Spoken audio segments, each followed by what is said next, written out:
In Japan, there are over 200,000 professional ninjas. They blend into the crowd, always ready to carry out dangerous missions for their organizations. Suzuki is a low-ranking ninja disguised as a magazine editor. One day, she receives a sudden text, hastily bids farewell to a writer, and rushes to an overpass. Standing before her is a Russian man, a notorious ninja hunter, and her latest target. The showdown is about to begin.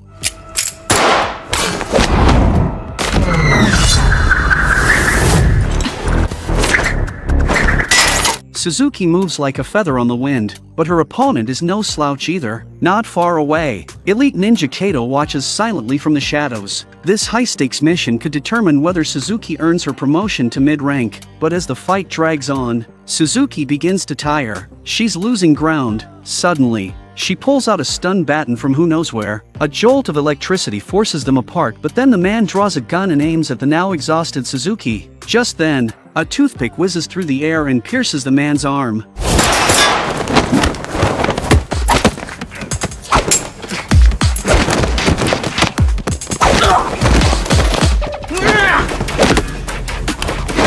Effortlessly, a man locks the hunter in a chokehold, holding it until he passes out. Suzuki tries to ask his name, but he's already gone, vanishing like mist in the morning sun. His name? Kuro Kumogakure. Technically a low-ranking ninja, but really, he's a total slacker, wasting away in a cheap apartment. Bored out of his mind, he's been practicing blow darts with toothpicks. Then suddenly, someone slips into his room without a sound. Clearly a superior. It's Kato, here to give him a mission. After World War II, a group of rebel ninjas formed a secretive organization known as the Underground Ninjas. Now, intel suggests they've infiltrated Joten High School. That school was built on the ruins of the old Nakano Military School, a place that might still be hiding wartime secrets. Kuro's mission: go undercover at the school and uncover their plan. To boost his odds, Kato gives him a new stealth suit, except it only turns his upper body invisible.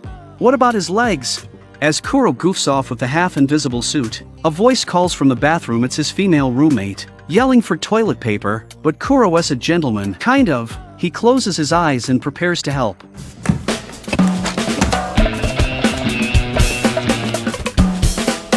Dozo.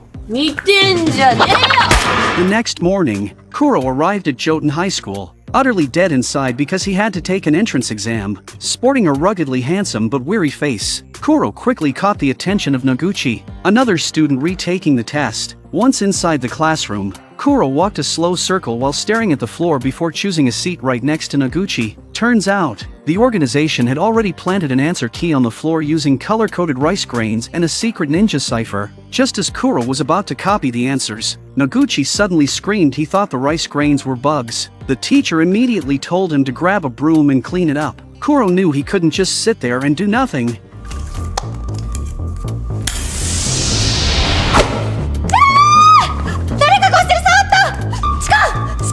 As Noguchi and the teacher argued, Kuro quickly copied the language test answers. But just then, the teacher stepped right on the rice-coated cheat sheet, scattering it beyond recognition. With no other options left, Kuro unleashed his ultimate ninja technique.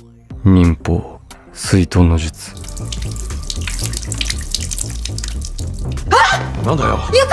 Putting on a masterclass in acting, he dramatically explained he was so nervous about today's test that he drank way too much water. The teacher sighed and admitted, honestly, the entrance exam is just for show. Even if you turn in a blank sheet, we wouldn't expel you. That only made Kuro sob even harder. To dig up more intel on the school, Kuro invited Noguchi over to his place, unaware that the invitation sounded a little too suggestive. Still, Noguchi had already come this far, so she reluctantly followed. But clueless as ever, Kuro led him not indoors but up to the rooftop. Trying to break the awkward silence, Kuro asked about school rumors. Noguchi said it was rumored there was an old World War II military base hidden beneath the school. Kuro realized this might be what the underground ninjas are after. As the sun began to set, Noguchi tried to head home, but slipped and plummeted straight off the roof. Without hesitation, Kuro leapt after him, using his body as a human cushion. Turns out, the stealth suit had a hidden safety feature, but Noguchi was clearly terrified by the whole ordeal. The next morning, Kuro walked into the classroom right alongside Ida. a student who had taken a semester off due to bullying. As expected, the school bullies went straight for the easy target, but clearly, they picked the wrong day to mess around.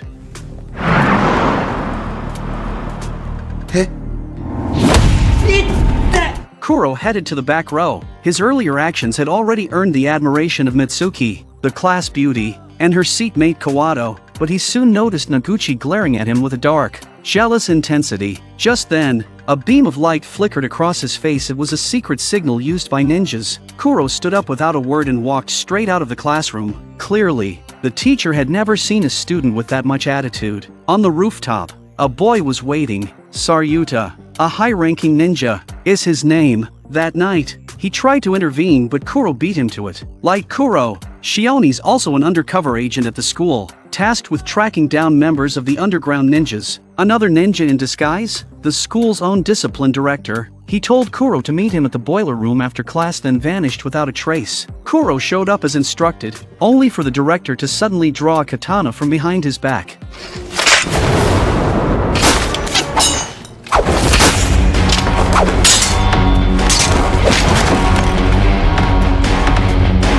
He explained that modern ninja warfare isn't about swords anymore, it's about technology. According to his intel, the underground ninjas had set their sights on a satellite orbiting above. Not only was it a deadly laser weapon, but it also stored data on all 200,000 ninjas in Japan. If it fell into the wrong hands, it could spark a bloodbath. And now, he was going to let Kuro experience just how powerful laser weapons really are.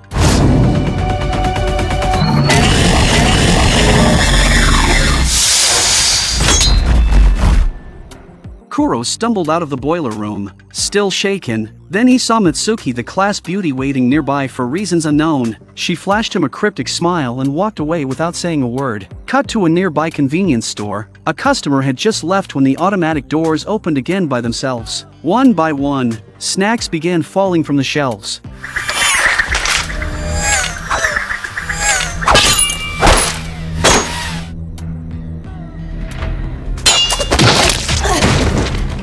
Suzuki, nearby, got the alert someone had just killed her mentor, a female ninja, and at that exact moment,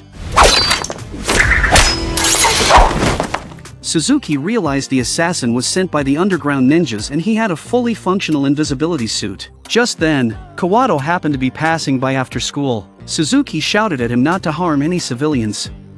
お前の死に場所はここではない。講談高校だ。 That night, the TV news reported a bizarre story. The satellite rocket launched at noon was missing the satellite. Noguchi's parents burst out laughing at the blunder, while she, feeling utterly bored, headed back to his room. The past few days had completely filled his mind with thoughts of Kuro, as she fantasized about a happy life together. Kuro appeared silently standing beside his bed in the middle of the night. The ninja at the convenience store had been assassinated, and Kuro feared the underground ninjas were about to strike. Jotunhai would soon become a battleground. He warned Noguchi to stay away from school for the next few days. Then, without another word, Kuro leapt out the window and vanished. The next morning, as a student was just about to step into school, a shadowy figure appeared out of nowhere.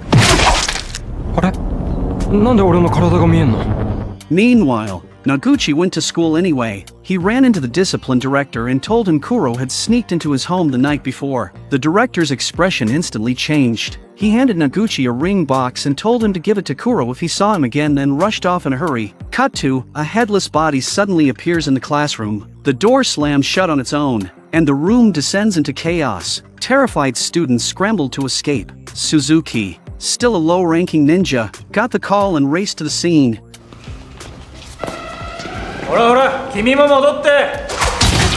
She whipped out her baton, but the assassin dropped their invisibility and removed their mask. It was Saryuta. 5 years ago, Saryuta had pursued Suzuki relentlessly. Heartbroken after Suzuki gently rejected his love, he defected and joined the underground ninjas. Now consumed by hatred, Saryuta held nothing back. the two clashed violently. Suzuki's hand-to-hand combat was sharper. She quickly gained the upper hand, but she had overlooked one key thing: his invisibility suit was insulated. Just as things turned critical, a figure crashed through the window. It was Kato. Against a high-ranking ninja, Saryuta stood no chance. He pulled his mask back on and disappeared into stealth mode. But Kato didn't flinch. With lightning reflexes, he sliced his palm and flung his blood onto Saryuta, marking his invisible form. Meanwhile, Noguchi was still searching for Kuro when he ran straight into a panicked Ida. Ida explained that the school bullies tried to mess with him yesterday. Kuro stepped in and gave them a solid beating.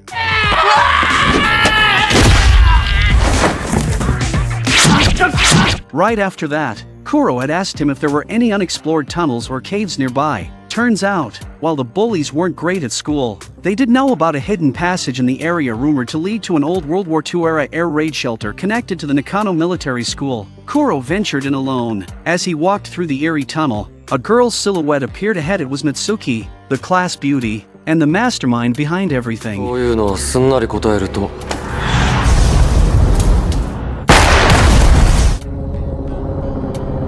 Mitsuki was far more powerful than Kuro had imagined. He launched 2 high-voltage cables at her, but she caught them with her bare hands, seemingly immune to the searing electricity.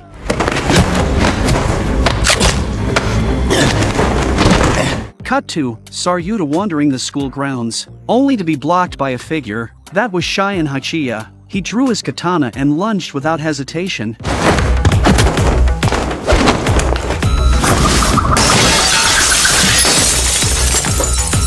Even without sight, Shion could track Saruta's movements by the sound of glass shards cracking beneath his feet.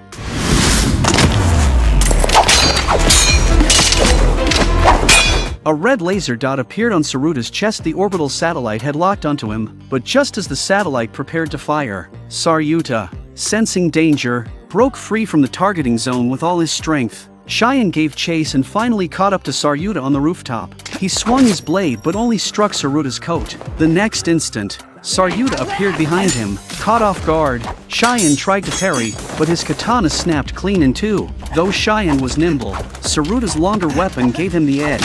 After a few fierce exchanges, Shion took a slash to the abdomen. Now wounded and overwhelmed, he had no choice but to defend himself with half a blade.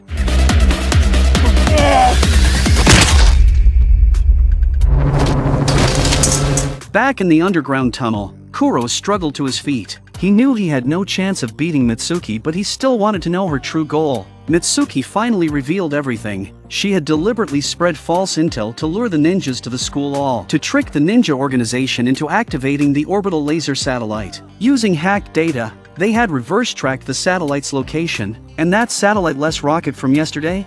It wasn't empty at all. It was hiding an underground ninja in an invisibility suit. That ninja was now in space, headed straight for the satellite. At that moment, Mitsuki lost all patience, and in the next second,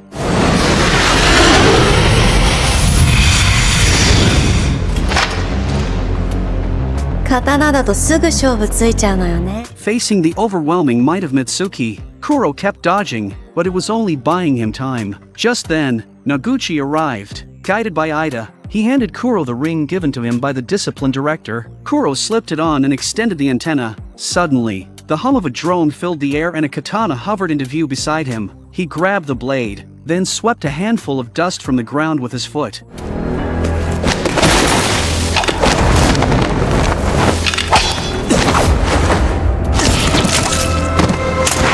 Kuro's mind raced with ways to take her down. A direct fight was suicide. Even with the invisibility suit, his exposed hands and legs meant Mitsuki would still see through him. So he let go of everything. No more distractions, just him and the blade.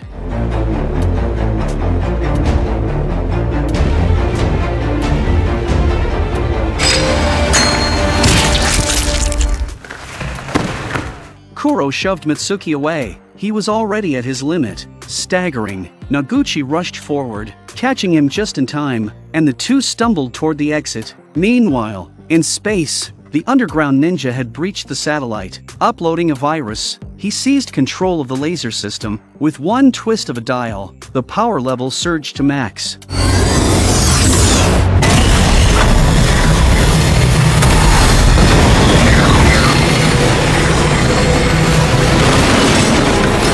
The school below erupted into a sea of fire. The shockwave rattled the underground shelter. It began to collapse, but the exit was still far away. Kuro knew they wouldn't make it. Struggling to stay on his feet, he removed the invisibility cloak and draped it over Noguchi.